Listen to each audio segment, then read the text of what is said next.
Now that the spooky festival is gone, I missed out on a lot of stuff. Oh, festival's gone. But that's okay. I got next year. So, I open up my quest log and see that I need to talk to the environmentalist, Lena. Let's go see what she has to say. Lena. You, Lena? Lena was very grateful that I showed up. At least someone from the guard. It seems that this town has a rule here about cutting down trees, and someone broke that rule. She mentions that the carpenters in town were running low on wood. Maybe I should speak with them about that. Illegal chopping, eh? I found the apprentice carpenter, Hanson, and asked him about the cut down trees. He said he noticed the trees were cut down too, but he had no part in that. He should probably talk to his boss, Dave. Dave, you say, huh? You, Dave? Dave said it wasn't him either, so I asked him if he's seen anything. He said he hasn't seen anybody cutting down the trees, but he did notice that the mayor has a fancy new desk with really high quality wood. I should probably talk to the mayor about where he got the desk. I find the mayor and ask him about his desk. He asked me if I was interested in buying one. I told him the situation we were in. With the mayor filled in, he told me about Finn's Furnishings. They were the ones that made the desk for him. I should probably go over and talk to Finn. Finn Furnishing. I had a little chat with Finn. He said he had a funny feeling about the wood, but he didn't think of anything of it. He told me I should talk to assistants, Jax and Taryn. I find Jax and told him about the illegal wood. He said he has nothing to do with it. Now I should find Taryn.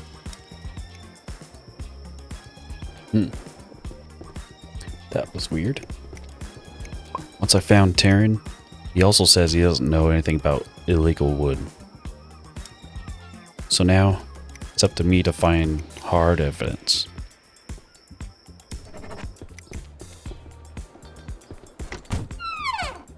And then, I found a shopping receipt. This is what I was looking for. And it had Taryn's name all over it. So I confronted Taryn, and then he confessed.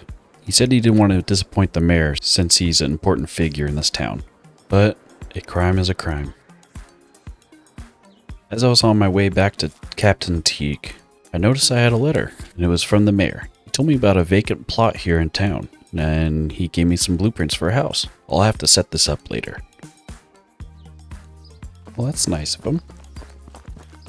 I made it back to Captain Teak and told her about the success I had. I told her that Taryn was responsible for the illegal wood cutting. It seems like since his punishment wasn't so severe, she's gonna go pretty easy on him. And with that, I completed all my tasks here in this town. She told me about Harrison in the farmlands, and if I want to continue my guard work, I should go speak with him. She also gave me a new guard uniform, so I put on my new uniform and went to the empty plot that the mayor told me about in his letter. Placed the deed and opened up the blueprint from the new house. Whoa. Once I placed the blueprint, now comes the fun part. Providing the resources for the build. I know I have some of the requirements, but I know I'm going to need more. 20 nails and 40 planks. So I grab all my wood logs and metal ore and go back to the crafting area. I had plenty of wood, but I need more metal to make nails. Dang, I need lots of ore. So I should head off and find more ore. Time to go farming. As I'm looking for iron ore, I ran into a local potato farmer, Taylor. He told me about his boar problem he's been having, so I offered my assistance. And in return, he can give me some of his old farming supplies. This would be nice once I get my house finished, so I head out to smash these boars. With the boars taken care of, I go back to Taylor and tell him the good news. He was so pleased he gave me an old watering can and a couple crop plots. Sweet. After helping Taylor, I head back out for my quest of iron ore. During my search for iron ore, I ran into Ibis, a local hunter. She told me how some boars snuck up on her and hurt her leg. Now she can't hunt. This is how she provides for her family back home. She only needs 5 more hide to fill her quota. So I gave her 5 hide that I had on me that I already got. She was so excited that she gave me the plans for a hunting bow. I could put this to good use. Later on, I came across a cave, Goblin Cave. I noticed there's some ore in there, so I should check it out. These goblins are tough, so I should tread carefully. Jeez. Now that all the goblins are gone, I should collect everything quickly. Any goodies in here? But then, as I'm cooking up some more coconut milk, they all spawn back. With no more band-aids, I run for my life. Back to the healer. Let's get out of here. After stocking back up with band-aids, I continue on the trail of iron ore. Just on the outskirts of town, I noticed a guard camp. I should check it out, see if they need help. Who are these guys? I started chatting with Captain Jensen. He told me about the goblins lately, and the roads are less guarded. He told me that taking out a few goblins near their camp would send a message, so I added my quest log. Then I spoke to Leyland, another guard recruit. She warned me about going down the trail that leads to the goblin camp. Then she dared me to climb to the top of the goblin camp, to the very top, and not to cheat. So I accept her dare, and in return she will give me her old guard helmet. This will look great. Once I got to the beach and the entrance to the goblin camp, I can't believe how big it is. Better be careful, these goblins are tricky. Whoa. With the goblins defeated, then make my way to climb to the top of the goblin camp. This will prove Leyland that I am a brave orc boy. As I get to the top, I see that the view is amazing. I'm glad I came up here. After getting some more ore and taking out a few more goblins, I returned back to that guard camp. To get back with Leyland, she was amazed at what she saw. She admitted that I am a brave little orc boy, and as promised, she gives me her old guard helmet. Next, I talked to Captain Jensen and told him I took care of that goblin problem. He then gives me some potions as a reward. Sweet. Thank you. Then I put on my new helmet and continue my quest for iron ore. Yeah, now look at us. As I'm walking down the trail, I stop and notice humongous rats. These rats are bigger than the ones hiding in the bushes. I should stay clear from them. What are those? Those are huge rats. So I go the opposite direction and run into a bandit camp. Hello. He stops me and asks me what I'm doing. Oh, it's a bandit. I tell him I'm just passing through. I don't want to start any trouble. He tells me that this is a toll road and he doesn't let just anybody pass through. And it'll have to cost me 20 gold to pass safely. So I tell him to buzz off, and that angers him. So he calls to his buddies and they attack. These bandits were no match. That was easy.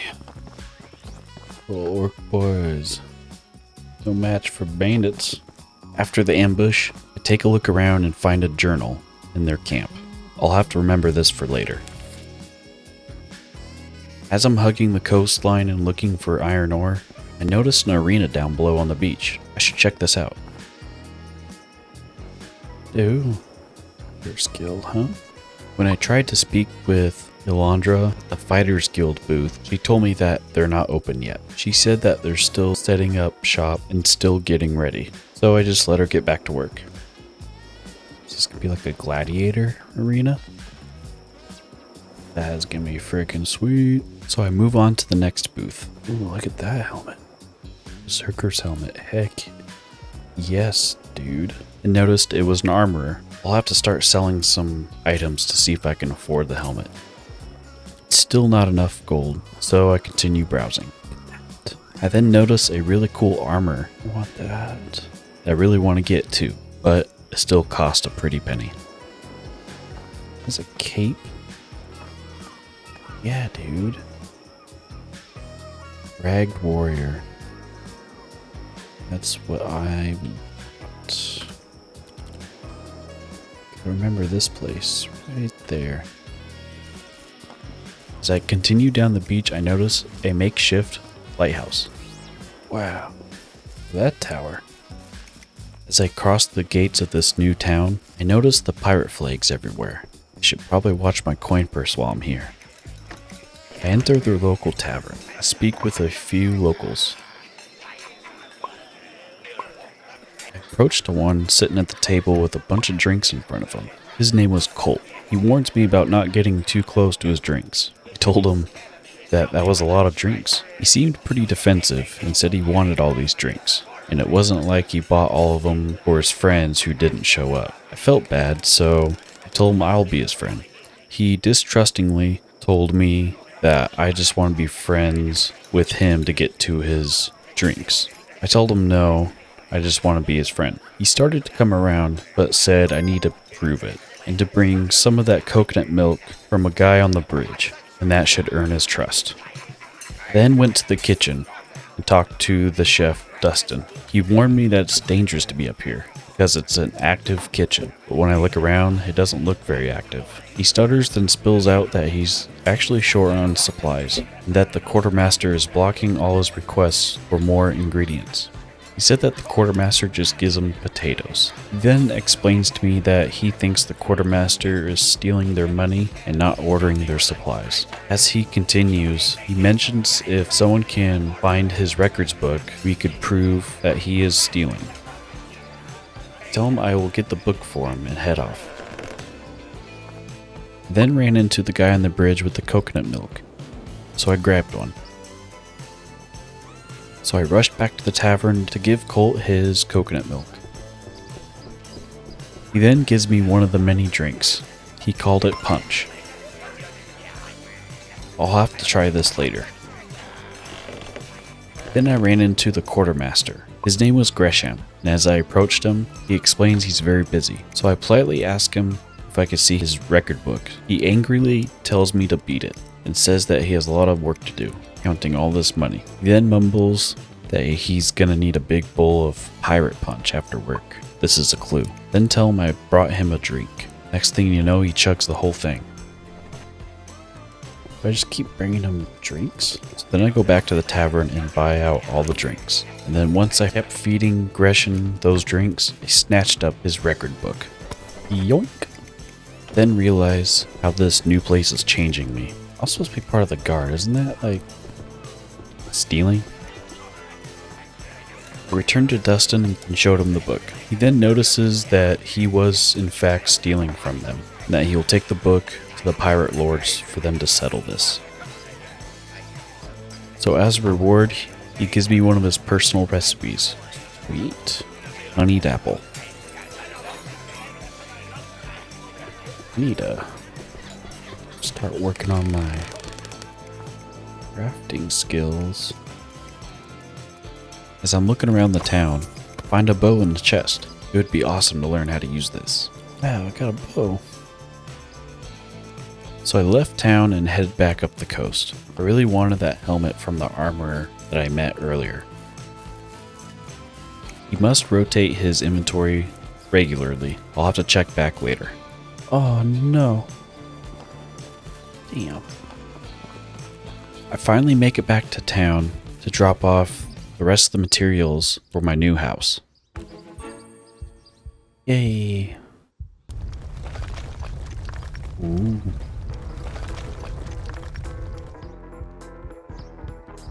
There it is.